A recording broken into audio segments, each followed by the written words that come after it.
amanu minkum ilma darajat. Sesungguhnya Allah mengangkat derajat orang-orang yang beriman dan berilmu beberapa derajat. Baik, itu sebagai motivasi kita, mengantar kita berkuliah pada hari ini. Dan saya juga ingin kita semuanya saling berkolaborasi ya dalam belajar ini. Sukses kita itu bukan karena diri kita, tapi sukses kita itu karena kebersamaan kita ya. Bersatunya kita dalam kelas ini adalah memang wujud daripada keberhasilan kita ya. Segala informasi dibuka di kelas, di grup ya, sehingga teman yang nggak bisa hadir dia bisa mengetahui informasinya gitu terkait dengan perkuliahan kita. Teman yang nggak semangat bisa semangat ya dengan kita saling mengalirkan ya ruhnya itu, belajarnya itu. Karena saya sendiri merasakan kadang memang ada kalanya kita turun ya. Kalau bahasa hadis itu al-imanu yazidu yangkus gitu ya Pak ya. Ya, ini banyak ustadz di sini. Iman itu ya naik dan iman itu turun gitu ya. Jadi memang naik turunnya iman itu menentukan bagaimana jiwa kita gitu ya. Jiwa kita itu harus hidup juga, bukan cuma yang bergerak-gerak itu fisik, tapi juga bisa ruhnya itu ada. Sehingga kita bisa menciptakan lingkungan yang baik dengan hadirnya kita dimanapun kita berada. Ya, keburukan itu tidak bisa diterima oleh manusia. Ya, kebaikan itu dicintai oleh manusia. Makanya namanya apa? Amar ma'ruf, nahi mungkar. Yang baik-baik itu ya harus dikenali, ma'ruf dikenalkan gitu. Ya, mungkar ya, nahi dicegah gitu ya, dicegah, diberitahu kepada manusia untuk tidak dilaksanakan. Makanya juga kepada anak-anak biasanya kita nggak usah cegah karena dia belum berbuat maksiat, salah. Anak-anak masih balita, masih SD, masih lugu-lugu. Padahal kalau kita ancam-ancam takut. Tapi kalau orang udah tua-tua kayak kita ini sering-sering diancam ya. Udah terlalu pede kadang ya, lupa gitu ya. Dengan kewajiban kita sebagai pendidik, lupa kalau kita harus membuat tugas, buat modul, kadang ngajar-ngajar aja nggak ada modul, itu kan salah ya. Nah, jadi insya Allah ya ini adalah bagian daripada kolaborasi kita ya dalam perkuliahan ini.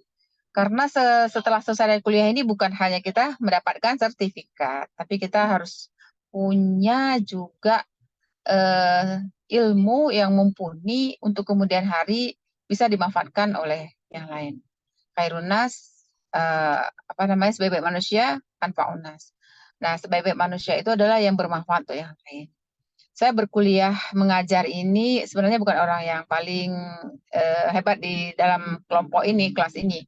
Masih banyak di antara kita yang pengalamannya luar biasa. Seperti yang lalu ada Pak apa ya, beliau membuat tentang aspek afektif ya, instrumen. Nah, itu saya senang sekali. Kadang saya memberikan semangat, tapi saya sendiri belum maksimal ya membuat instrumennya gitu.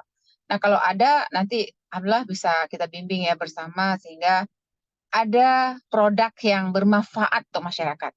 Kalau kita bilang anfa'un nas tadi bermanfaat untuk orang lain, kita sebagai guru pendidik, manfaatnya apa? Ya itu ada produk-produk pembelajaran yang bisa dimanfaatkan. Ya, bukan hanya penelitian itu sekedar hasil produk orang lain kita uji bagaimana tepat nggak hanya itu, tapi kita bisa memberikan hadiah kepada orang lain ya, kepentingan daripada pengembangan ilmu ya, membuat orang lain jadi menarik untuk belajar gara-gara kita mempunyai sesuatu yang lebih.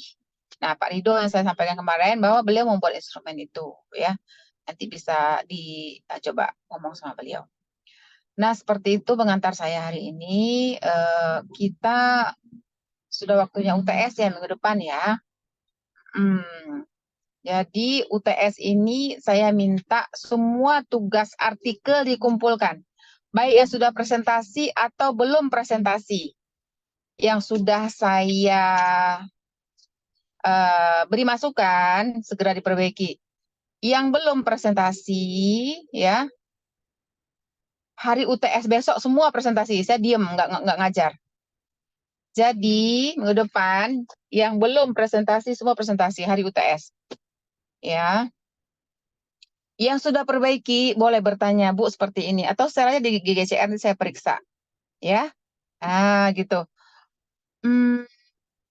Segera turun ke sekolah ya Bapak Ibu ya. Saya masih beri waktu karena minggu depan UTS, kumpulnya minggu depan sekali lagi, gitu ya. Jadi minggu depan, 2 minggu lagi kita harus sudah saya periksa gitu loh. Minggu depan ini kita presentasi semuanya, serempak semua buat tugasnya. Kemudian minggu depannya udah benar-benar nggak ada lagi perbaikan ya, udah menjadi nilai Bapak Ibu. Minggu depan sekali lagi, minggu ketiga harus jadi buku ya Bapak Ibu ya. Kita mau ngedit artikelnya menjadi buku, bahkan disubmit ke jurnal-jurnal. Paham ya Bapak Ibu ya? Paham Bu Erna ya, Bu Enda, Bu En ya, Pak Hasbi, Pak Hayat, Pak Guru ya, Pak Riza. Insya Allah ya, Pak Sanusi paham ya? Boleh dijawab? Salah paham, Bu. Yang lain? Oke, lagi goreng ikan, saya nggak mau jawab dulu. Siap, Ibu. Paham. Ya, siap, Bu. Allah paham. Insya Allah, Bu. Semua jawab dulu. Allah siap, Bu. Insya Allah. Siap, Bu, insya Allah. Dengar suara Bapak Ibu. Dengar suara Bapak Ibu udah senang saya. Soalnya nggak bisa ketemu, saya jadi pengen dengar suaranya gitu ya. Ya, insya Allah, alhamdulillah ya. Nah begitu ya. Jadi ini kita bukan untuk dimakan tikus ya, kertas dikumpulkan.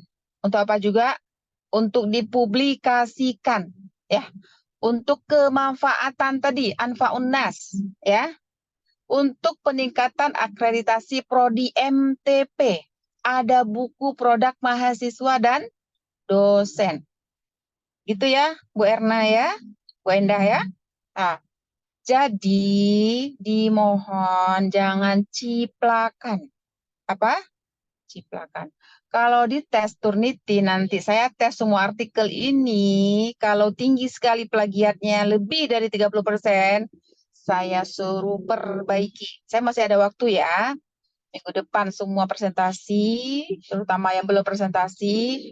Minggu depan sekali lagi itu sudah dikumpulkan jadi nilai Bapak Ibu. Minggu depan sekali lagi itu saya udah mulai ngisi materi tapi sambil nyambi ya, sambil saya edit ya. Tapi dites Turnitin dulu, kalau bermasalah banget maka saya suruh ganti ya. Kemudian sebelum kita selesai perkuliahan sudah jadi buku ISBN, oke? Nah, sudah ada nama Pak Rizal, sudah ada nama apalagi Pak Sanusi ya kan? Sudah ada jadi buku, setuju? Jawab dulu, setuju nggak? Setuju, Bu. Setuju, Ibu. Ya kemarin Bu Agita begitu, ada artikelnya itu membuat jadi juara nasional kedua, keluar dari MTP berkualitas. Jadi narasumber nasional. Kemudian yang kedua, kami akan datang ke sekolah Bapak Ibu untuk kita buat pelatihan. Bergantian. Boleh misalnya Pak Muhammad ngisi di sekolah Bu En ngisi di sekolah Pak Hayat ngisi di sekolah Pak Rizal. Sebagai narasumber. Ya, kegiatannya nama PKM, pengabdian kegiatan masyarakat. Itu pengabdian, nggak dibayar. Siap, nggak dibayar? Siap. Siap. Siap, Bu. Siap, Ibu. Bos, ya. Apa yang disampaikan? Isi buku. Apa ya, Pak? Isi buku Bapak Ibu itu disampaikan.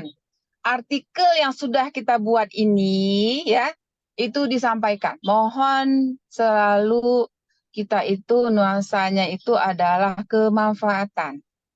Jadi bagaimana nanti Bapak Ibu menerangkan kepada orang lain?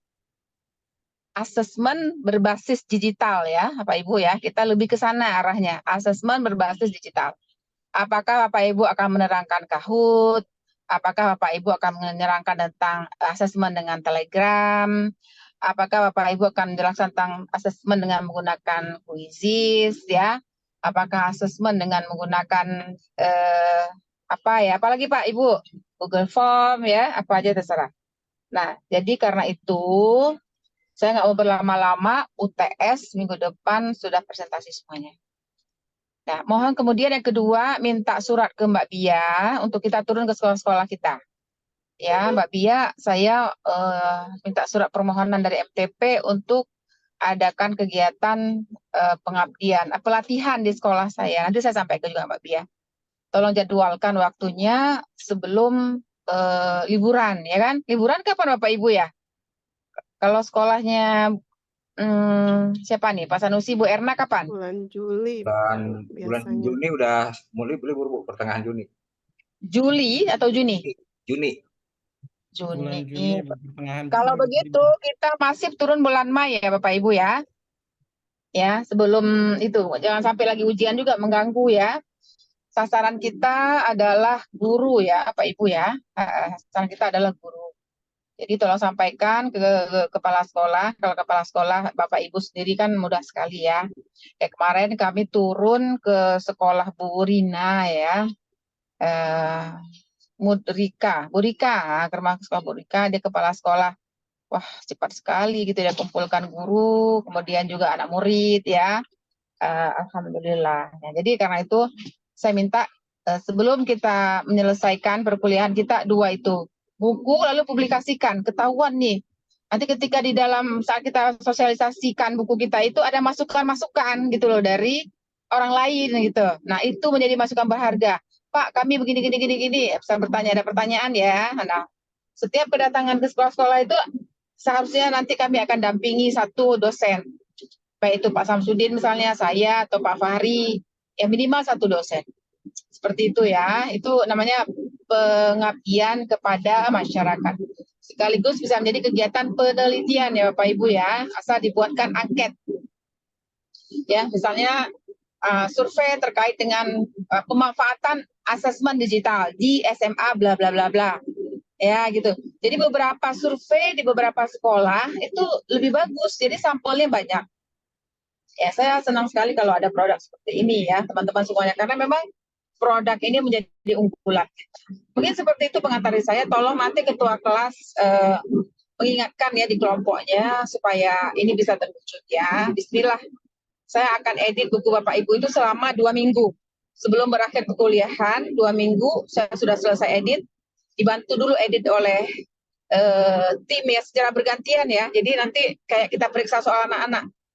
Ya, jadi misalnya artikel Bu EN dan Bu Erna diperiksa oleh Pak Guru ya, Pak Ahyat di barter kelompoknya periksanya. Kemudian terakhir baru saya turun tangan ya. Setelah rapi semuanya disusun, didesain oleh Bapak Ibu sendiri, baru kita lempar ke percetakan. Ya, seperti itu ya. Nah, yang saya rasa kurang sekali adalah kontennya. Saya belum banyak menerangkan konten asesmen ini karena setting ini. Saya baik akan mengajarkan ini. Untuk itu hari ini saya berikan waktu kesempatan dulu kepada teman-teman yang ingin presentasi 5 menit. 15 menit ya. Setelah itu saya terangkan. Terima kasih. Silakan Bapak Ibu. Siapa yang bertugas hari ini? Bu Vita. Ya, silakan ya. Saya sama Bu Rin, Ibu. Ya. Bu Rin, saya dulu apa Bu Rin dulu, Bu Rin? Kita aja dulu, Bu. Ya.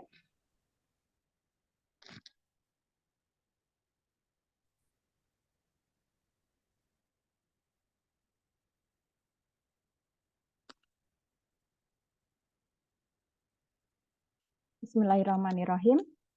Assalamualaikum warahmatullahi wabarakatuh. Kedengaran suara saya, Bapak Ibu? Waalaikumsalam. Jelas, Ibu. Waalaikumsalam, dengar Dengar, Ibu. Salam, aman Bu, aman. Waalaikumsalam warahmatullahi wabarakatuh. Iya. Izin yang saya hormati Ibu Hasanah selaku dosen pengampu mata kuliah asesmen pembelajaran, serta Bapak Ibu guru sekalian yang saya hormati, rekan mahasiswa MTP di Universitas Islam Asy-Syafi'iyah. Pada kesempatan kali ini kami dari kelompok 5 yang terdiri dari saya, Rita Pratiwi, dan Ibu Rinkus Priyati akan menyampaikan materi tentang artikel pengembangan instrumen tes buatan guru di SDN Mustika Jaya 7 Kota Bekasi dan SDIT Darul Hasani Kabupaten Bekasi. Untuk yang pertama, saya mulai dari abstrak. Pengembangan instrumen teks oleh guru telah menjadi topik yang semakin relevan dan penting dalam konteks pendidikan modern. Artikel ini bertujuan untuk menyelidiki secara komprehensif proses pengembangan instrumen tes oleh guru dengan fokus pada pendekatan yang digunakan, tantangan yang dihadapi, dan implikasinya dalam praktek evaluasi pembelajaran. Artikel ini akan mengulas berbagai pendekatan yang digunakan oleh guru dalam mengembangkan instrumen tes. Pendekatan tersebut melalui konvensional seperti pilihan ganda dan esai, serta pendekatan inovatif yang mengintegrasikan teknologi dan penilaian berbasis kinerja. Artikel ini juga bertujuan untuk memberikan pemahaman yang mendalam tentang keunggulan, kelemahan, dan relevansi masing-masing pendekatan dalam menilai pemahaman dan kemampuan siswa secara holistik. Selanjutnya, artikel ini akan mengidentifikasi sebuah tantangan yang dihadapi oleh guru dalam mengembangkan instrumen tes. Tantangan tersebut meliputi keterbatasan waktu, pengetahuan teknis yang diperlukan, serta kebutuhan untuk memastikan keotentikan, keadilan, dan validitas instrumen tes. Dengan menganalisis tantangan ini secara rinci, artikel ini menawarkan solusi yang dapat membantu guru mengatasi hambatan dalam pengembangan instrumen tes yang berkualitas. Selain itu, artikel ini mengeksplorasi implikasi dan pengembangan instrumen tes buatan guru terhadap evaluasi dan pembelajaran. Dengan menggunakan instrumen tes buatan guru dengan menggunakan instrumen tes yang dirancang secara tepat, guru dapat memperoleh pemahaman yang lebih baik tentang kemajuan siswa dan kebutuhan pembelajaran mereka. Selain itu, artikel ini juga membahas bagaimana hasil evaluasi yang akurat dapat membantu guru merancang pembelajaran yang lebih efektif dan relevan bagi siswa. Dengan demikian, artikel ini berusaha untuk memberikan pemahaman yang komprehensif tentang proses pengembangan instrumen tes oleh guru, serta pentingnya penggunaan instrumen tes yang efektif dalam meningkatkan evaluasi dan pembelajaran di lingkungan pendidikan. Diharapkan bahwa artikel ini akan memberikan kontribusi yang signifikan terhadap peningkatan praktik pengembangan instrumen tes oleh para guru dan memperkaya diskusi tentang evaluasi pendidikan secara luas. Kata kunci yang ada dalam artikel ini adalah pendekatan, tantangan, dan implikasi dalam konteks pendidikan. Selanjutnya untuk pendahuluan, kami bisa membacakan bahwa pendidikan merupakan fondasi yang tidak tergantikan dalam pembangunan sebuah bangsa. Di era globalisasi seperti saat ini, tantangan dan persaingan dalam dunia pendidikan semakin kompleks dan dinamis. Guru menjadi ujung tombak dalam mewujudkan pendidikan yang berkualitas dengan tugasnya sebagai fasilitator pembelajaran yang efektif serta merancang instrumen tes yang relevan untuk mengevaluasi kemajuan siswa. Pendidikan harus dipersiapkan dengan baik untuk menghadapi era globalisasi. Pendidikan akan menciptakan sumber daya manusia yang berkualitas. Kualitas suatu pendidikan tidak hanya dilihat dari banyaknya sekolah dalam suatu daerah, tetapi faktor penentu kualitas pendidikan adalah guru sebagai sumber daya manusia utama di sekolah. Guru merupakan orang yang paling berperan dalam konsep perencanaan, pengembangan, dan mempraktikkan tentang apa yang telah direncanakan kepada siswanya di dalam proses pembelajarannya.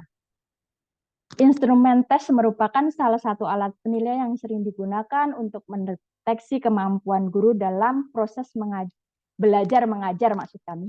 Dalam kegiatan pengukuran di tingkat sekolah, guru berperan aktif dalam menyusun alat pengukur hasil belajar untuk siswanya.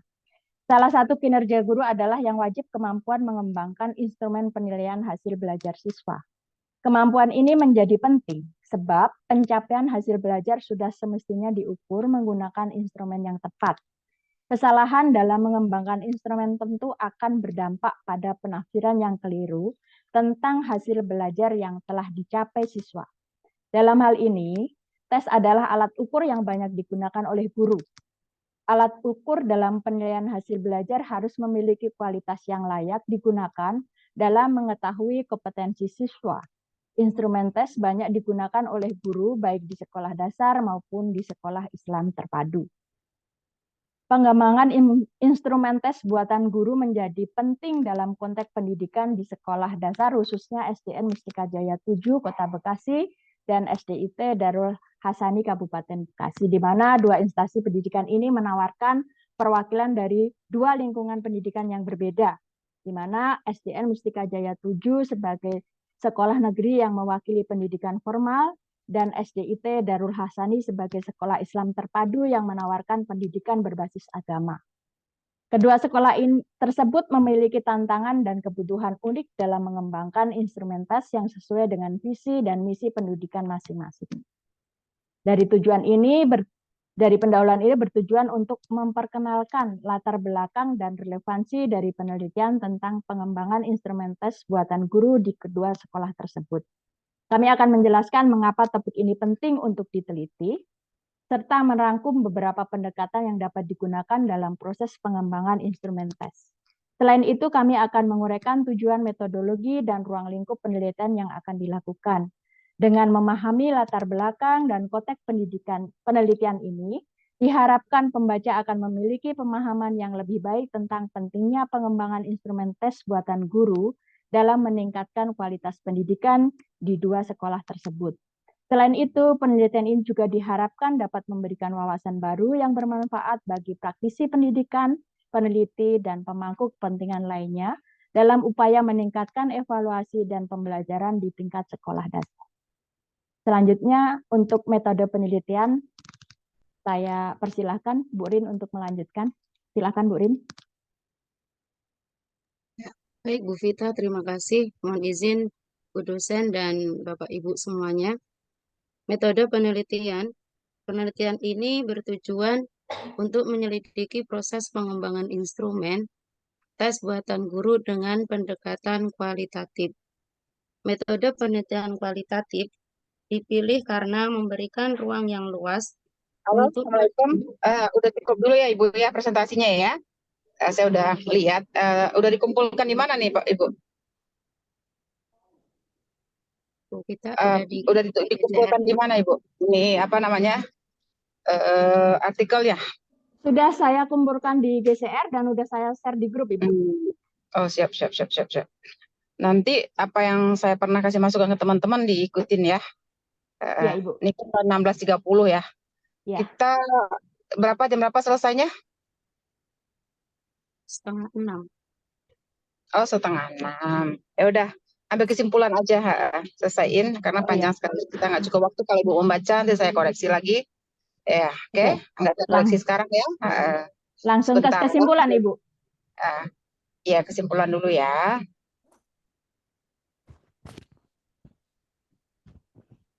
Silakan Bu Rin. Pokoknya apa yang pernah saya kasih masukan ke teman-teman diikutin semuanya. Tanya sama teman-teman yang 4 yang sudah saya koreksi. Baik, untuk kesimpulannya, melalui penelitian tentang pengembangan instrumen tes guru di SDN Mustika Jaya 7 Kota Bekasi dan SDIT Darul Hasani Kabupaten Bekasi menggunakan metode penelitian kualitatif dengan desain penelitian deskriptif. Kami berhasil mendapatkan pemahaman yang mendalam tentang proses pengembangan instrumen tes, tantangan yang dihadapi, serta praktik terbaik yang dilakukan oleh para guru. Berikut adalah kesimpulan dari penelitian ini. Yang pertama, proses pengembangan instrumen tes. Para guru SDN Mustika Jaya 7 Kota Bekasi dan SDIT Darul Hasani Kabupaten Bekasi menggunakan pendekatan yang sistematis dalam mengembangkan instrumen tes. Proses ini melibatkan identifikasi tujuan pembelajaran, penentuan jenis dan format tes, serta penyusunan soal dan rubrik penilaian. Menggunakan kisi-kisi yang terstruktur dan format pilihan ganda yang merupakan praktek umum dalam pengembangan instrumen. Yang kedua, tantangan yang dihadapi. Beberapa tantangan yang dihadapi oleh guru dan pengembangan instrumen tes antara lain keterbatasan waktu, jumlah siswa dalam satu kelas, serta ketersediaan sumber daya. Selain itu, beberapa guru juga mengalami kesulitan dalam menyesuaikan instrumen tes dengan kebutuhan dan kemampuan siswa secara individual. Yang ketiga, strategi dan praktek terbaik. Meskipun menghadapi berbagai tantangan, para guru di SDN Mustika Jaya 7 Kota Bekasi dan SDIT Darul Hasani Kabupaten Bekasi tetap mengimplementasikan berbagai strategi dan praktek terbaik dalam pengembangan instrumen tes. kolaborasi antar guru melibatkan siswa dalam proses pengembangan tes, serta pemanfaatan teknologi yang menjadi strategi yang efektif dalam meningkatkan kualitas instrumen tes. Yang keempat, implikasi dan rekomendasi. Temuan dari penelitian ini memiliki implikasi penting bagi praktek pengajaran dan evaluasi di tingkat sekolah dasar. Rekomendasi yang dihasilkan termasuk perlunya pelatihan dan bimbingan untuk guru dalam mengembangkan instrumen tes yang efektif. Pas kan? Penguatan, Rekomendasinya pas kan buat pelatihan di sekolah Ibu ya. ya, Terus lanjut. Di sekolah Ibu sendiri ya? Ya, Ibu. sekolah Bu Vita dan saya. Penguatan Oh jadi, oh gitu. Baik. Udah. kolaborasi antar guru serta pemanfaatan teknologi sebagai alat bantu dalam mengembangkan instrumen tes yang lebih variatif dan interaktif. Dengan demikian, penelitian ini memberikan kontribusi penting bagi pemahaman kita tentang proses pengembangan instrumen tes buatan guru di lingkungan sekolah dasar melalui pemahaman yang lebih baik tentang tantangan strategi dan praktek terbaik dan pengembangan instrumen tes. Diharapkan kualitas evaluasi pembelajaran di sekolah dasar dapat ditingkatkan yang pada gilirannya akan berdampak positif pada pencapaian akademik. Dan Next, perkembangan, Bu Vita. dan perkembangan siswa. Udah habis dulu. Ya, Daftar dan pustaka. perkembangan siswa. Dan selanjutnya Baik, daftar cukup ya pustaka. Ibu, cukup Bu. Selesai. Alhamdulillah, terima kasih barakallah ya, udah presentasi ya. Baik, nanti saya coba pelajari, nggak sekarang. Apa ada yang satu lagi yang presentasi? Nggak ada ya? Saya tutup ya, silakan ditutup. Saya tolong dikoreksi sendiri karena kalau saya koreksi nggak cukup waktu, saya nggak sempat sampai materi tiap hari ya. Ya, saya coba share screen ya. Belum bisa saya share screen, belum hostnya. Udah, Bu.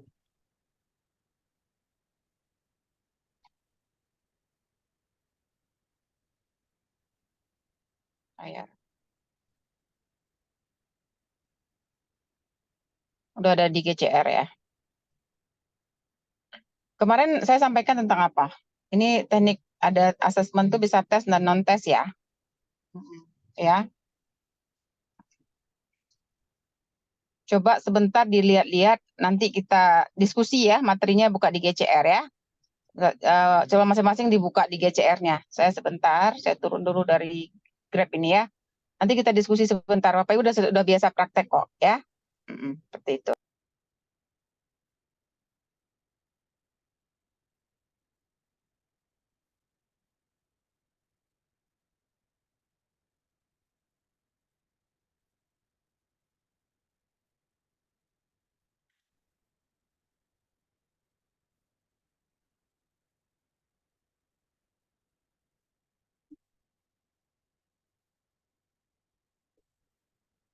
Jadi muka,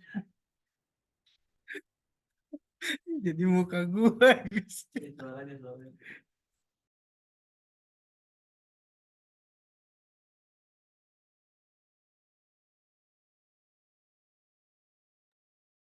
GCR yang sebelah mana, Pak Arif? Ya, ntar saya buka GCR dulu ya. Yang teknik asesmen, Bu, ada pertemuan 5 sama 6. Oh ya, benar.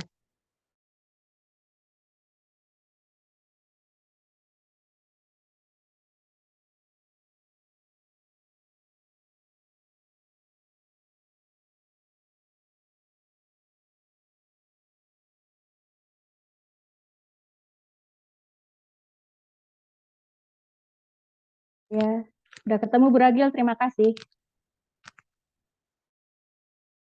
Sama-sama, Bu.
Ya, baik ya, teman-teman semuanya sudah bisa dipelajari. Ada yang ingin ditanyakan sebelum kita mulai materi?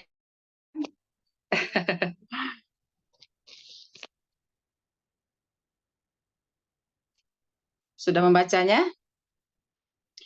Ya, kalau nggak ada saya mulai ya. Tapi kalau udah nggak apa-apa. Kalau udah paham saya nggak ajarkan lagi, kita close saja. Baru sebagian.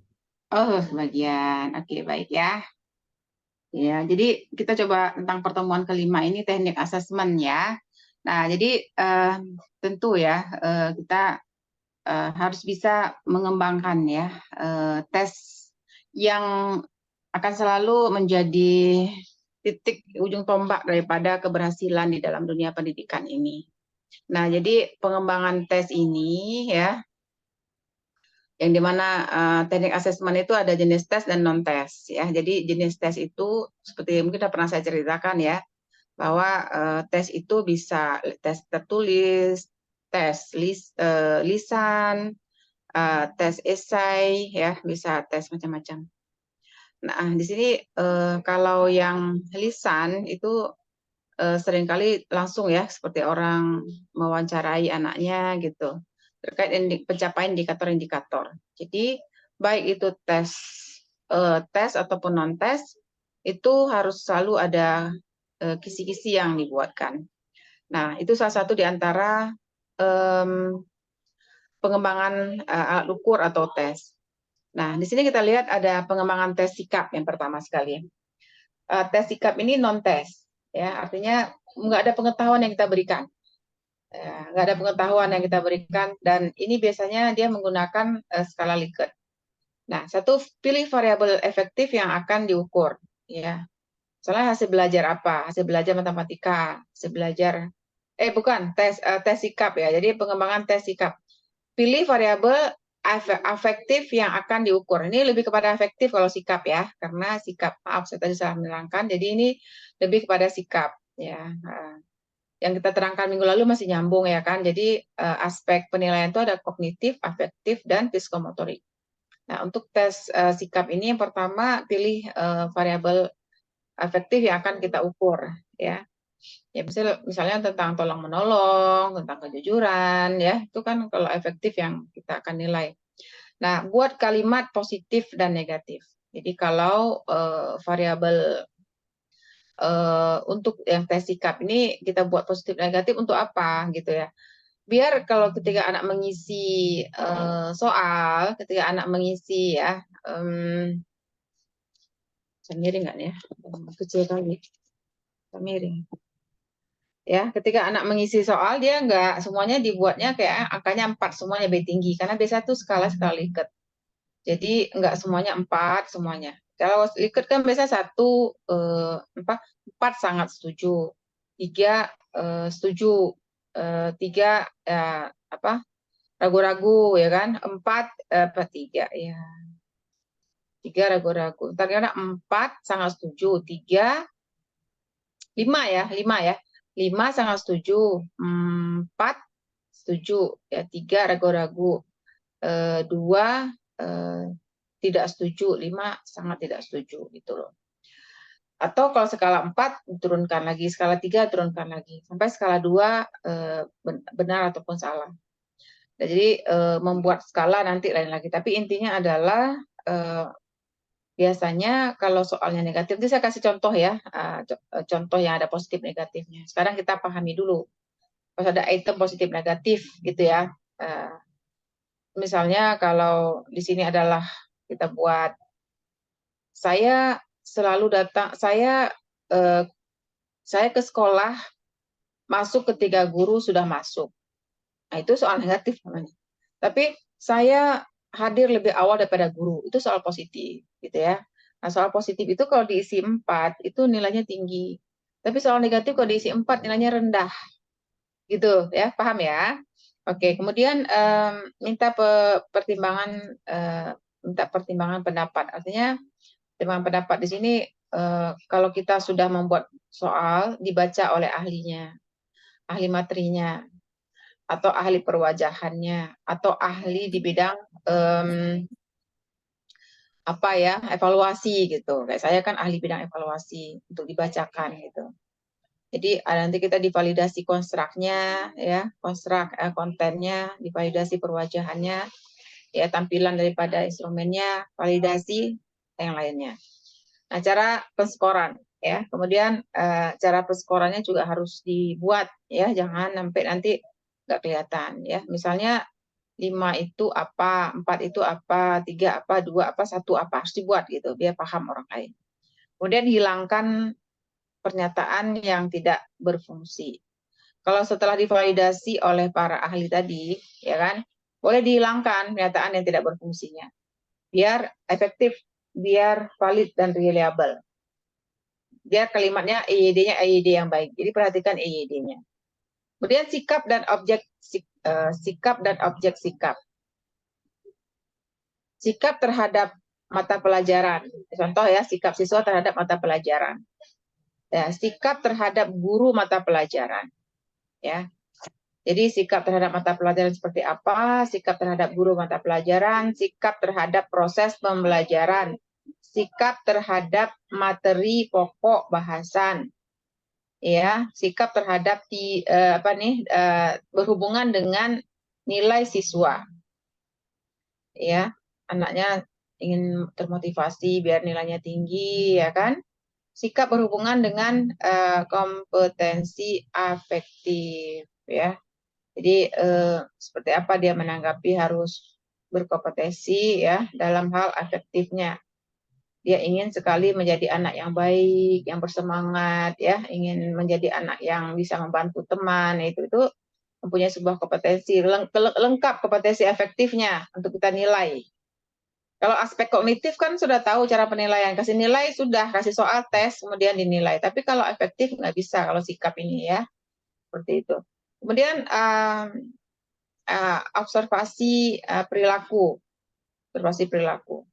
Yang lalu tuh Pak apa ya mengembangkan, ini saya pas banget kasih materi ini ya, mengembangkan tentang terkait dengan instrumen efektif ya kan. Kemudian pertanyaan langsung ya, pertanyaan langsung. Maksudnya ini kita itu bisa membuat tes itu dengan pertanyaan langsung, ya. Coba kita cek dulu, kelihatan ya. Baik secara individu ataupun secara berkelompok, ya. Skala sikap ini, ya. Jadi penggunaan skala sikap itu bisa secara berkelompok, bisa secara pertanyaan langsung, laporan pribadi. Ya, jadi Masya Allah ya, jadi memang manusia ini nggak boleh lepas dari kehidupan ya. Ya, secara individu dia juga harus mempertanggungjawabkan dirinya. Ya, kemudian kalau skala sikap ini bisa juga secara berkelompok ya, diberikannya kepada siswa ini.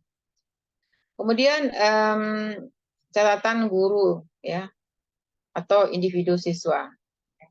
Ini kita perhatikan bagaimana guru itu harus membuat seperti ini, catatan-catatan siswa itu harus dibuat seperti ini gitu. Yang pertama ada nama siswa, itu secara individu siswa ya. Kejadian performanya itu apa aja gitu ya. Perbuatan sikap yang positif ya, kemudian ada hasilnya ya. Dibandingkan dengan norma atau standar atau profilnya. Jadi tentu ya membandingkan sesuatu itu harus ada standarnya.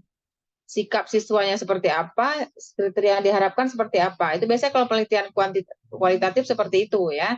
Ada perbandingan. Ini catatan-catatan guru ini penilaian kepada siswa ini ya memang secara kualitatif ya karena sikap siswa. Nah, seperti itu. Nanti kita coba ya nilai ya siswa kita di kelas kita untuk melihat dengan standar kriteria yang dia punya seperti apa. Kemudian kita lihat lagi ada instrumen sikap, ya instrumen sikap atau kelompok siswa. Kalau tadi hanya individu, sekarang untuk kelompok siswa. Nah, pertanyaan penelitiannya, misalnya nih, kita lihat ya. Belajar matematika berarti belajar logika. Ya, dia menjawabnya setuju, tidak. Apa TT? S setuju. T Tidak tahu, tidak Bu. tidak tahu. TS Tidak setuju. tidak setuju. STS Sangat Sangat tidak setuju. ya. Ya, ini karena skala 4, jadi tidak tahu itu yang kedua dibuatnya ya. Kalau 5 ganjil bisa tengah-tengah ya. Sangat tidak setuju, sangat setuju, setuju, TT ya, tidak tahu. Nah, kemudian saya belajar matematika karena saya merasakan sebagai keharusan. Ya, setuju. Orang nggak suka matematika ya, keharusan lah ya kan. Harus dapat nilai kan, kalau nggak lulus gitu kan. Matematika adalah pelajaran yang perlu dihindari. Ya, tidak tahu. Bang bingung dia. Nggak tahu pentingnya matematika kalau di penelitian. Saya merasa lebih senang di kelas ya matematika daripada di kelas lainnya. Wow, tidak setuju. Iya, itu kan haknya siswa dia menjawab kan.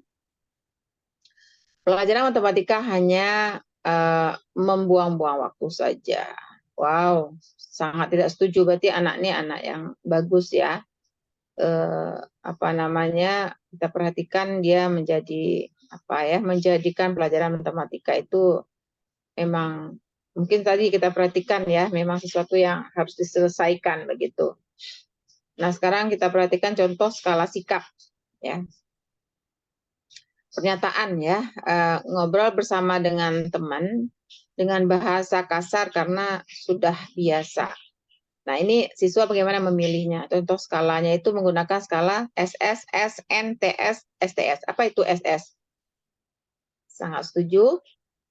S, setuju. setuju. N, netral. Netral. TS, Tidak Tidak tidak setuju. setuju. STS, ya itu. Sangat tidak setuju. Ya,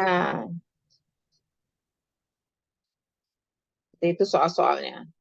Ini contoh skor perhitungan ini harus ada dilampirkan ya biar kita tahu ya seperti apa skor yang akan diberikan, yaitu 31 sampai 40 baik, 21 sampai 30 cukup, kecil dari 20 kurang.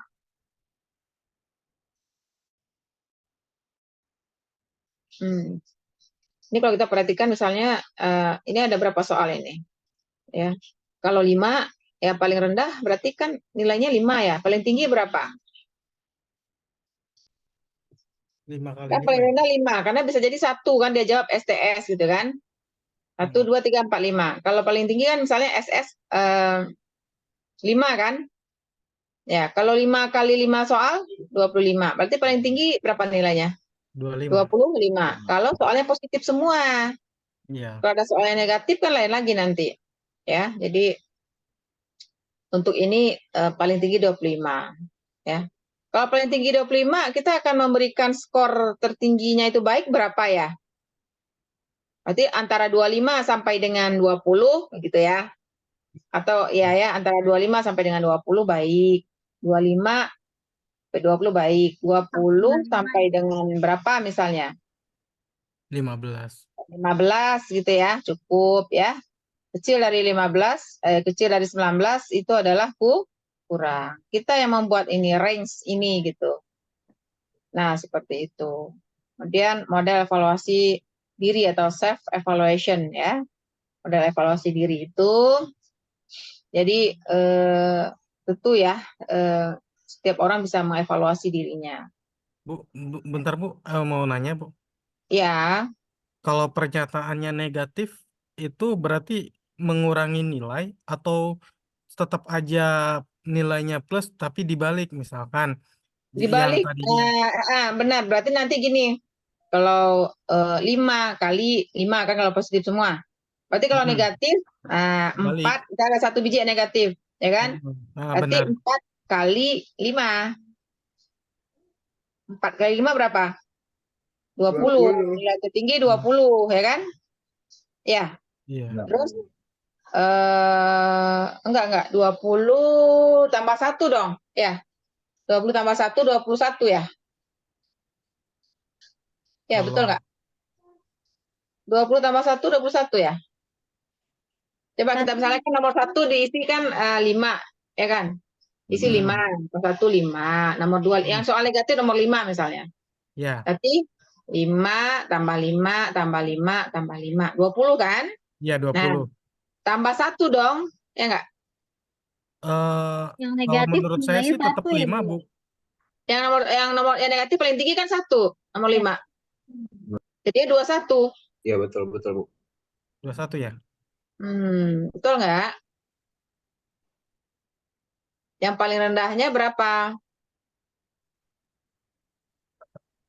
Oh iya. Salah nggak ya saya ngomong ya? Coba cek lagi nanti ya. Takut salah juga saya. Yang paling rendahnya berapa? Ya, Berarti paling rendahnya itu kan 1 ya. Salah ya? 1 kali. Kayaknya membingungkan Paling rendah kan Kalau harusnya kalau 5 semua, kalau semua positif kan paling rendahnya kan 5 ya. 1 tambah 1 tambah 1 tambah 1 kan 5. Nah sekarang kondisinya kan yang satunya negatif. Coba gimana tuh ya? kalau dirubah itunya, mohon koreksi dirubah Bu kalau salah Bu. kriterianya. Kalau menurut saya yang negatif itu dibalik aja sih Bu. Maksudnya kalau misalkan pernyataannya positif, sangat setujunya itu poinnya 5. Tapi kalau misalkan Iya, pernyataannya dibalik. negatif, sangat Tapi setujunya itu poinnya 1. skornya ini maksud saya skor keseluruhan kayak gini. Kita mau buat ring ini nih. Ini maksud saya. Kalau itu udah oke benar. Tapi waktu buat skornya gimana? Tetap Tetap aja. terhitung 5 sepertinya, Bu. Oh gitu. Nanti coba Ya, cek lagi jadi ya. Saya agak beritanya jadi lupa kok gimana ya sebenarnya. Gue ya nggak konsentrasi nih. Tetap aja 25 ya. iya, Paling tinggi ya. perbedaannya pemberian skor 5 itu bagi yang positif dan negatif berbeda, Bu. Iya, skornya berbeda ya. Ya baik ya, nanti coba dipelajari. Bagus pertanyaannya, membuat kita harus lebih tahu lagi. Ya, 16:53, ada 30 menit lagi ya. Baik. Ya. Oke, kemudian model daftar gejala kontinum ya, kontinum. Jadi kita lihat itu kalau kontinum kan artinya gini, kontinuitas gitu ya, berkelanjutan. Selalu, sering, kadang, tidak pernah. Apa beda dengan skala tadi? Kalau di atas kan kita perhatikan sama ya. Evaluasi diri juga. Sebelumnya apa ya? Sangat setuju, setuju. Ya, kalau ini kan selalu. Ini kan kontinuitas sebenarnya. Kalau setuju apa? Menunjukkan apa? Minta persetujuan ya, minta apa ya? Kesepakatan ya, Iya, kan pernyataan itu. pernyataan ya. Nah, coba kalau ini bedanya apa kalau selalu? Misalnya mengerjakan sholat 5 waktu, ya, walau suka terlambat. Nah, itu gimana? Kayak kegiatan sehari-hari kan, Bu. Pembiasaan kali, Bu. Iya. Pembiasaan. Apakah Anda selalu makan? Ya selalu gitu. Oke, bagus. Kalau di atas, Udah. nah, ngobrol bersama teman dengan bahasa kasar karena sudah biasa. Kalau kita ganti dengan selalu gimana? Selalu, sering, ya kan? Kalau di sini sangat setuju, minta persetujuan doang ini kan. Kalau ini kan kita minta skala berapa dia antara apa selalu, sering, jarang ya. Skala pengerjaannya ya kan. Mengerjakan sholat ya 5 waktu, tidak perlu minta maaf pada orang tua karena kewajiban mendidik anak, berusaha minta ampun pada Tuhan atas dosa dan yang telah dikerjakan, mengingatkan teman untuk membayar SPP, membantu teman dalam kelompok untuk melaksanakan sabotase, meninggalkan program lawan, meminta maaf saat itu pada lawan bermain karena melakukan kesalahan. Nah, ini tadi yang model kontinum ya sama aja dengan yang di atas ya. Dan beda ini aja, berbeda tujuan kali. Kalau yang atas Sebenarnya yang kontinum yang ini nih, yang di bawah. Ini kayaknya maaf ya, kekliknya ini loh. Maaf, ini yang kontinum ini sebenarnya yang ke bawah ya. Ibu, Ini nih, yang ini nih yang kontinum nih. Nih. Ibu, Pernyataan ya, pernyataan. Itu bangun pagi yang saya lakukan adalah diurutkan. Ya, apa urutan pertamanya? Bereskan tempat tidur, sarapan dulu, olahraga, minum kopi, ya, pergi ke belakang, baca buku. Nah, ini kontinum, yang ini yang kontinum sebenarnya. ya. Coba diisi. Ini kayaknya apa error ini saya kemarin. Ibu Ya, boleh kalau ini bertanya? boleh. Mohon maaf, ini tadi untuk kriteria penilaiannya yang Ibu sampaikan ini kan ada selalu, sering, terus apa tadi? Ini sesuai dengan standar kurikulum yang sekarang atau masih dengan acuan kurikulum yang lama ya Ibu Oh, ya? saya nggak lihat kurikulum nggak itu ya, nggak lihat kurikulum Oh, sekarang ya. iya, soalnya Ini kalau kan yang saya tahu kalau untuk yang sekarang itu kan yang digunakan itu misalnya selalu, kadang-kadang, memerlukan dorongan, kemudian kesulitan. Jadi ada ya 4 itu kriteria kayak di gitu. TK juga begitu kan, sudah tumbuh belum ya, Ya, berkembang ya. Ini heeh. enggak, ini bisa diganti aja nanti nggak masalah. Oh, iya iya Nah, ini kan banyak sedikitnya yang dia lakukan kan? iya. Terima kasih Ibu. Ya, banyak sedikit yang dia lakukan gitu. Makanya ini evaluasi diri sebenarnya ini ya kan.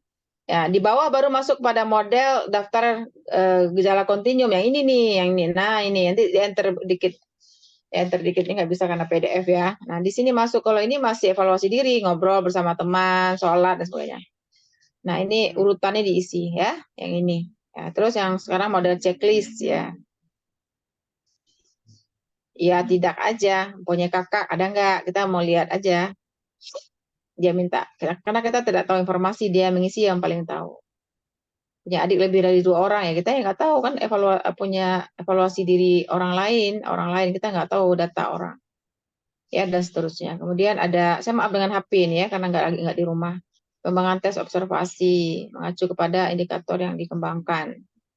Ya, pengembangan tes observasi. Ini sekarang observasi pengamatan ya, Pak Ibu ya. Tadi di atas apa?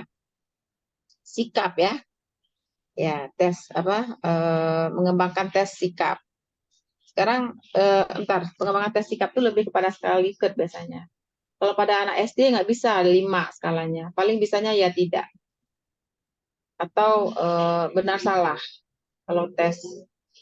Nah, kalau pada anak SMP masih bisa ya, 1, 2, 3, 4. Atau 2, 3 paling. SMA 1, 2, 3, 4, 5. 5 masih sulit juga. Maka di kuliah 1, 2, 3, 4, 5. Jadi jumlah skalanya itu bergantung daripada kondisi anaknya. Nggak bisa ya, kondisi jenjang sekolah atau umur. Terlalu banyak nggak ngerti, dituntun juga susah gitu, belum nyambung ya. Nah, ini sekarang pengembangan tes observasi. 1658 masih ada waktu. Nah, pengembangan tes observasi ini ya, ini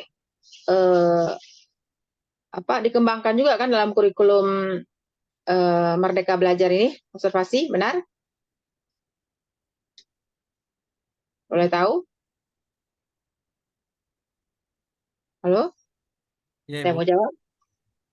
Kembangkan ya. Ya. Mengacu kepada indikator yang dikembangkan. Tetap aja walaupun kita amati anak, apa yang diamati disiapkan dulu rubrik observasinya. Itu dalam penelitian kualitatif teman-teman yang mengambil jenis penelitian kualitatif ini selalu saya tekankan, tetap harus ada indikatornya, kisi-kisinya, apa yang diobservasi. Sama seorang asesor datang ke sekolah atau penilik ya, kalau di sekolahan itu datang, dia udah mau amati apa aja udah disiapkan oleh negara. Tugas dia mengamati fasilitas proses belajar, mengamati interaksi guru sama anak, jumlah anak, ya di checklist semua, harus ada sesuai dengan kriteria yang ditetapkan. Ya, mengidentifikasi langkah kerja yang langkah kerja yang diobservasi, menentukan model skala yang dipakai, ya, tentukan skala yang dipakai, ya, yakni skala penilaian atau rating scale atau daftar cek atau checklist, membuat rubrik pedoman penskoran yang dilengkapi dengan kategorisasi keberhasilan kompetensi yang dikembangkan. Ini jadi harus ada rubrik seperti saya bilang tadi, namanya bukan kisi-kisi ya, tapi membuat rubrik. Ya, untuk membuat rubrik itu perlu kisi-kisi juga gitu loh ya. Ya, Mas, nanti mengembangkan rubrik pengamatan namanya. Nah, gitu. Rubrik pengamatan itu juga pakai skala. Lengkap banget berarti 5, kurang lengkap misalnya 4. ya cukup misalnya 3, kurang misalnya 2, kurang sekali 1. Itu juga harus ada model skala ya, namanya skala ya. Kemudian model format observasi ini contohnya nih, langsung sudah ada ya. Nah, kelihatan nggak? Mudah-mudahan cukup baterainya. Tinggal 2% ya, mohon izin ya kalau udah habis baterai ya, tolong diskusinya nanti. Aduh nggak bawa casnya di mana nih? Ada di sana. Nah, coba dilihat sebentar ini, ya kan? Nah, seperti ini ya rubriknya. Ya, seperti saya sampaikan tadi, ya.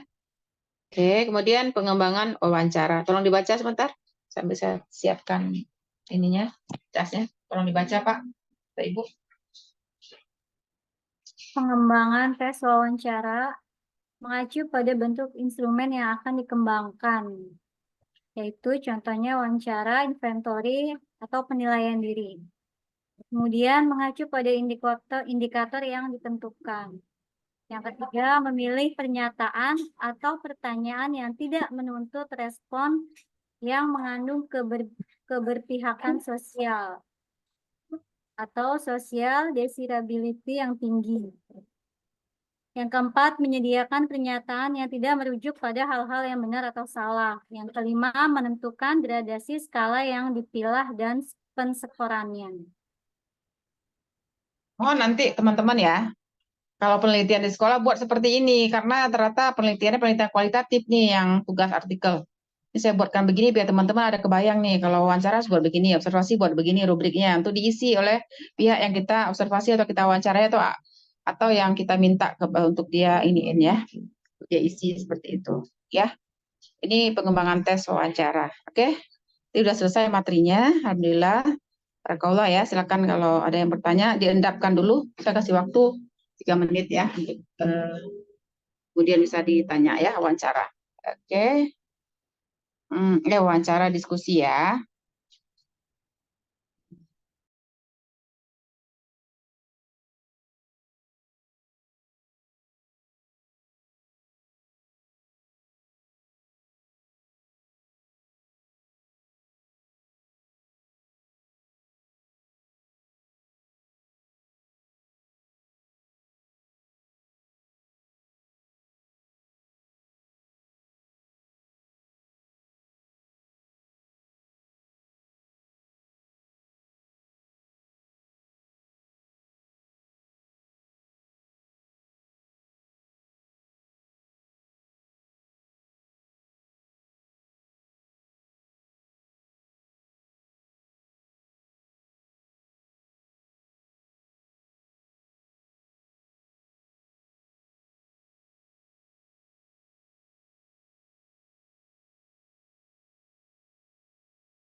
Pak Arif, ini selanjutnya.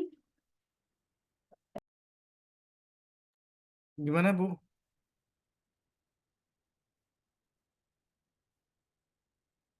Gimana? Pak Arif matanya 5 watt itu. Iya. Ini selanjutnya diskusi. Iya. Makanya tadi terakhir kita disuruh diskusi, apa bikin pertanyaan sih? 3 menit untuk pertanyaan. Perintahnya sih diskusi Pak tadi. Diskusi. Oh, kita Mungkin diskusi. diskusi bahasan yang tadi. Oke. Diskusi tadi, jadi materi tadi itu tentang skala Likert. Apa semuanya termasuk? Saya nggak tahu sih, sebetulnya saya belum pernah baca secara detail tentang instrumen skala Likert, tapi saya sering berbenturan dengan skala Likert ini gitu. Cuman saya menjadi agak sedikit bertanya, yang jawabannya kan nggak tahu ya. Saya baca di internet itu yang sangat setuju, tidak tahu, atau netral, tidak setuju, sangat tidak setuju, itu skala Likert. Terus yang jawabannya ya tidak itu, apakah bagian dari skala Likert atau tidak gitu? Skala 1-2 aja, biasanya 1-2 ya. Likert itu biasanya ada tengah-tengahnya, Pak ya. Ganjil ataupun genap ya. Nah, jadi banyak pendapat sih ya. Sempat ada perdebatan juga ketika kemarin kita membuat skala untuk penilaian di kampus ya, gitu loh. Jadi ya 1, 2, 3, 4, 5 gitu. 1, 2, 3, 4 ya. Likert itu biasanya 5 sih gitu ya. Iya, itu Pak. Gimana yang Bapak baca? Ya? Yang Bapak baca seperti apa? Saya Ah, belum keluarin ya, belum stop. Oh ya, hentikan dulu. Siap. ya. Iya Bu, jadi yang pernah saya baca juga itu skala Likert itu ada 5. Terus yang kayak jawabannya ya tidak, yang jawabannya cuma 2 itu bagian dari Likert atau bukan gitu sih. Itu aja sih. Kayaknya bukan ya. Bagian Pak, skala 4 kadang dibuat 4, kadang dibuat 5, dibuat 3 gitu. Kalau ya tidak itu memang skala ya tidak sih ya. Bukan Likert sih Bapak ya. Bu En resen Bu. Mungkin mau Silakan Bu bertanya. En. Ini Pak apa tadi, Pak Arif ya? Iya saya Bu. Pak Arif lagi di luar negeri ya? Enggak Bu, saya lagi di kantor aja Bu. Ini Oh, jadi hujan orang Betawi. Jadi orang biar gak Betawi. dingin. Ya? Jadi orang Betawi ya. Enggak Bu, saya orang Lagi Sunda nyari Bu. Kartini ya. Nasional. Iya. Siap. Oke, silakan Bu En. Masya Allah, senang saya pada yang bertanya. Bu En, Kalau nggak ada, suaranya. saya melanjutkan satu materi lagi.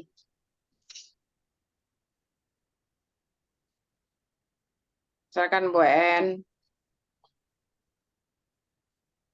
Bu En masih di mute. Enggak, dia tuh udah di mute tapi suaranya nggak keluar. Udah di unmute. Bu En pakai headset nggak? Kalau pakai headset dicopot dulu. Enggak ya, suaranya nggak keluar ya.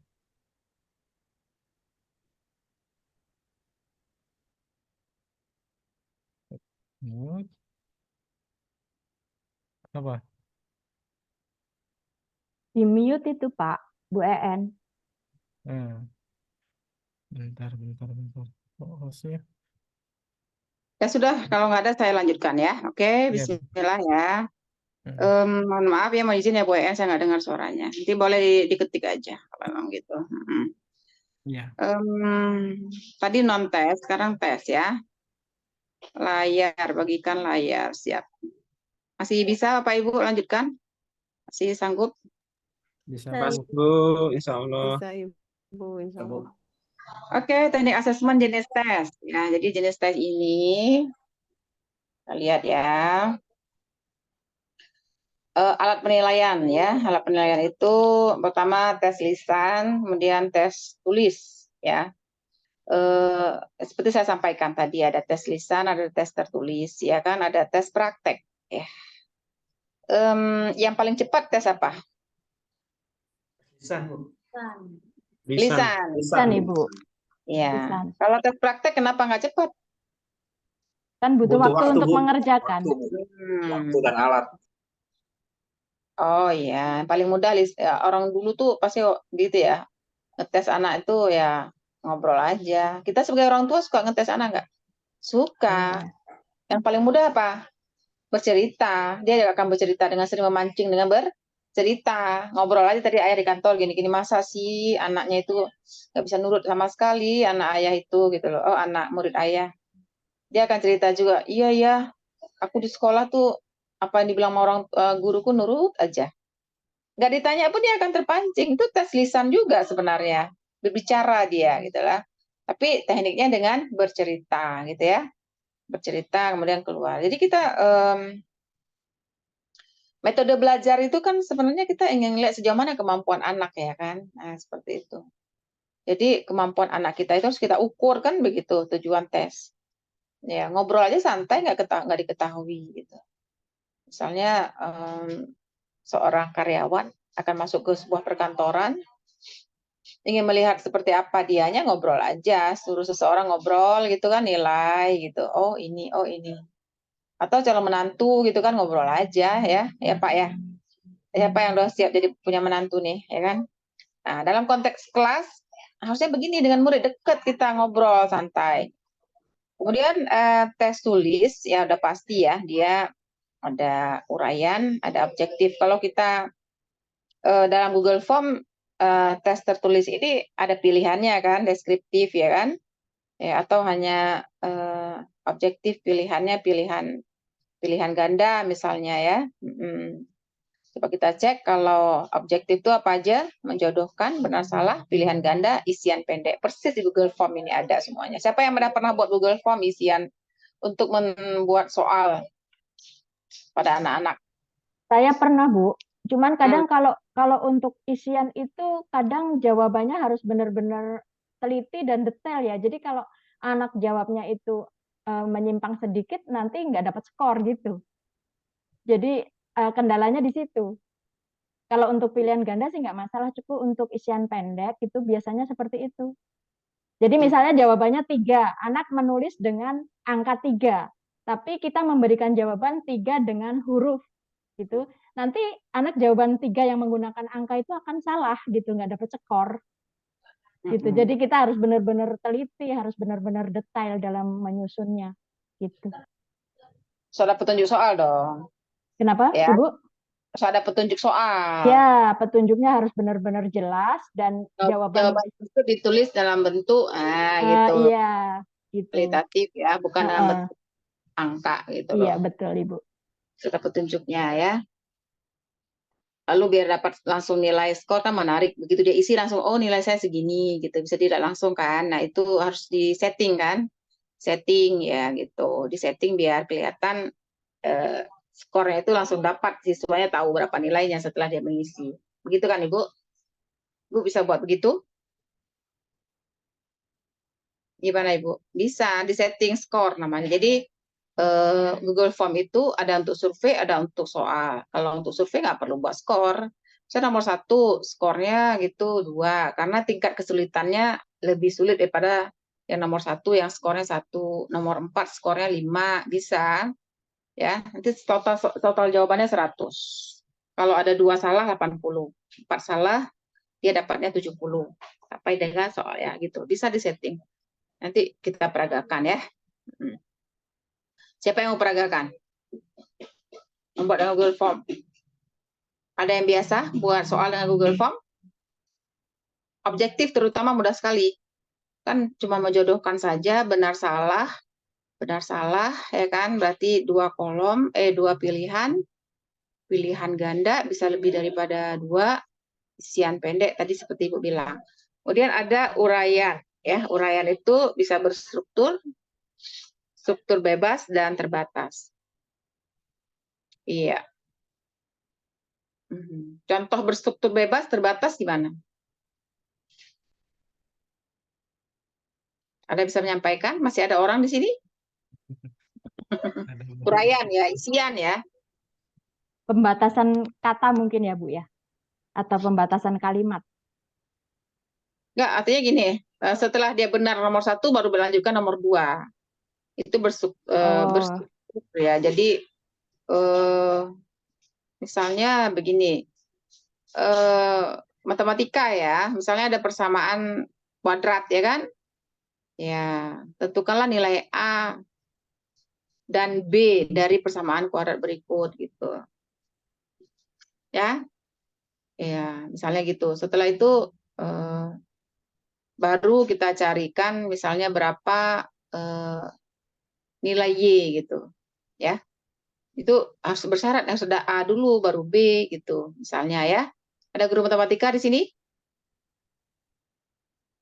Enggak ya? Kalau terbatas ya dikit banget, terbatas ya jawab aja satu soal. Biasanya kalau berstruktur bebas ini banyak anak-anaknya ya, gitu. Oke. Kemudian searching di internet aja lebih pas. Ada tes praktek ya, secara individu atau kelompok ya. Sholat berjamaah prakteknya kelompok atau individu? Berjamaah kelompok. Kelompok Ibu, berjamaah. Oh ya. Kalau sholat sendiri individu. Apalagi yang berkelompok? Main volley berkelompok atau individu? Kelompok. Tapi bisa dinilai juga kemampuan dia secara individu ya. Iya, Kalau lomba lari, individu. Individu. ya. Kalau lari bersambung itu apa namanya? Estafet. Iya. Kalau tugas di kelas kita kan ada tugas individu, ada tugas kelompok ya. Iya, kalau misalnya bahasa Indonesia itu kalau yang individu kan misalnya baca puisi, itu pun kalau misalnya berkelompok misalnya kan penampilan drama gitu ya Ibu ya. Betul. Tip. Kemudian ada pengembangan tes ya nih. Tadi udah saya sampaikan juga sedikit, tapi kalau tes agak sedikit berbeda dengan sikap tadi ya. Nah, ini coba kita perhatikan. Pertama buat tujuan tes dulu sesuai dengan pencapaian setiap materi ya, setiap KD. Bahasa dulu tuh sekarang bahasanya apa? KI. Ya, apalagi dalam kurikulum merdeka apa istilahnya tujuan itu? Dulu ada tujuan umum, tujuan khusus, awal banget dulu di KTSP. Berubah lagi KD. Sekarang apa istilahnya? Tujuan tetap. Di kurikulum merdeka apa istilahnya tujuan? CP Bu. Capaian pembelajaran. Capaian pembelajaran. Capaian pembelajaran ya, Iya. sesuaikan aja ya. Udah analisis kurikulum. Jadi sesuaikan dengan kurikulum, instrumen yang kita kembangkan. Kalau tadi kan sesuaikan dengan variabel ya, variabel dipilih ya. Ya, misalnya variabel minat, bakat, apa gitu. Kalau yang sikap. Nah, kalau ini kan analisis kurikulumnya, kisi-kisi tes ditetapkan, spesifikasi soalnya itu jenisnya apa, penulisan soal ya, penulisan soalnya dituliskan butir soalnya, gitu. Kemudian telaah, setelah ditulis ditelaah soalnya, ditelaah oleh ahli, kemudian direvisi, jadi kasih masukan oleh para ahli direvisi. Tadi misalnya kita buat artikel, ini lain lagi cerita ya, kita buat artikel, divalidasi oleh teman artikel kita dulu. Ya, divalidasi, dibaca, ditelaah. Kasih masukan biar diperbaiki, direvisi. Oh, ini revisi, dikasih catatan di sebelah kanan. Direvisi oleh teman, ya. Jadi setelah UAS nanti, setelah UTS dibaca oleh temannya.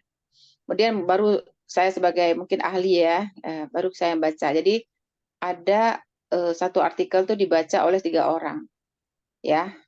Itu sudah bagus gitu.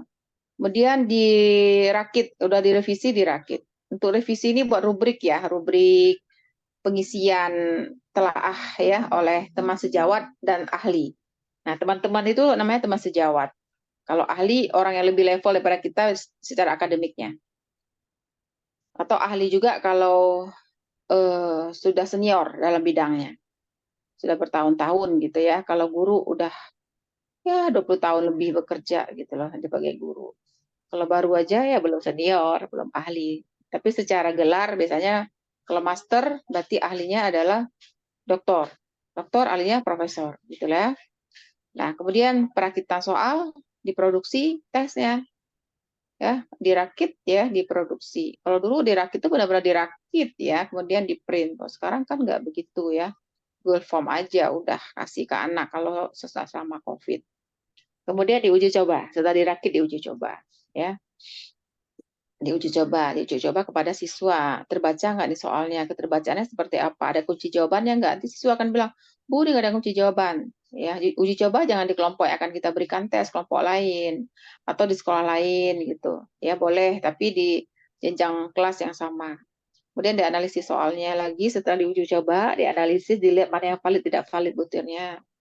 Yang nggak valid dibuang, kalau yang indikatornya jangan terbuang ya mau nggak mau harus diganti soalnya. Jadi bisa diganti, bisa dibuang. Nggak boleh dibuang kalau indikatornya hilang. Ya karena setiap indikator itu menunjukkan ada keterwakilan materi. Ya. Kemudian diseleksi dan perbaiki soalnya. Ya setelah diuji coba kepada siswa pemakai, ya kelompok yang setara dengan pemakai, itu istilahnya uji coba soal ya. Maka dibuat analisis soal, ya. Artinya analisis itu dia ada cara ya untuk melihat ya tingkat validitas soalnya itu. Validitas soal ya dengan menggunakan SPSS nanti. Jawaban-jawaban siswa semua diinput ke SPSS atau diinput di dalam Excel kalau dulu dihitung manual. Kemudian seleksi dan perbaikan soal. Setelah dianalisis nanti terlihat, oh ini sekian, oh ini diperbaiki, oh ini sekian diperbaiki. Ada skor-skor tertentu yang kapan diperbaiki gitu ya, kapan dia akan diganti gitu. Seleksi dan diperbaikan soal, ya, perakitan soal, baru dirakit dan diproduksi. Nah, kira-kira seperti ini. Nah ini, cognitive table seperti ini. Sampai dia menjadi bank soal namanya. Bank soal. Kita sebagai guru harus punya bank soal banyak. Format kisi-kisi seperti ini, SK, KD, indikator, nomor butir, dan jumlah butir. Oke. Nanti capaian di sini ya, capaian. Pengembangan tes tertulis. Ini semuanya nih, tes tertulis seperti ini. Pengembangan tes keterampilan tertulis seperti ini. Ya, kalau tadi tes tertulis, pengembangan tes keterampilan tertulis. Kemudian pengembangan tes observasi. Tes ya, tapi observasi. Pengembangan tes penugasan. Ya, pengembangan tes wawancara. Ini mirip dengan yang tadi ya. Tes tertulis. Contoh uraian bebas. Nah, tadi kan ada yang kita ngomong ya. Ini uraian bebas. Contoh uraian bebas menghasilkan menyusun dan menyatakan ide-ide. Contohnya, mengapa pertambahan penduduk berpengaruh terhadap kualitas hidup manusia. Tes tulis uraian terbatas. Tes tulis uraian terstruktur. Ya, ini contohnya udah ada untuk dipelajari karena waktu kita terbatas ya. Ya, peskoran bentuk uraian. Ada peskoran juga seperti saya sampaikan tadi. Sehingga bisa juga nilai peskoran ini kita sampaikan kepada siswa sehingga siswa menarik mengerjakan yang banyak dulu angkanya. Nomor 1 kalau esai 5, nomor 4 ya. Demikian ya, nanti dibaca sendiri di sini ya. Semoga bermanfaat ya. Sudah saya share materinya, saya pikir ibu sudah berpengalaman semuanya. Jazakumullah khair atas perhatiannya ya. Allah berikan kemudahan Bapak Ibu semuanya. Ya, kita close ya. 5 menit lagi saya izin. Assalamualaikum warahmatullahi wabarakatuh. Waalaikumsalam Waalaikumsalam warahmatullahi warahmatullahi wabarakatuh. wabarakatuh. Terima kasih ya Bu dosen. Asyhadu alla ilaha illa anta astaghfiruka wa atubu ilaik.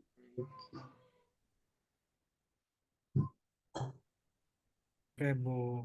Ya.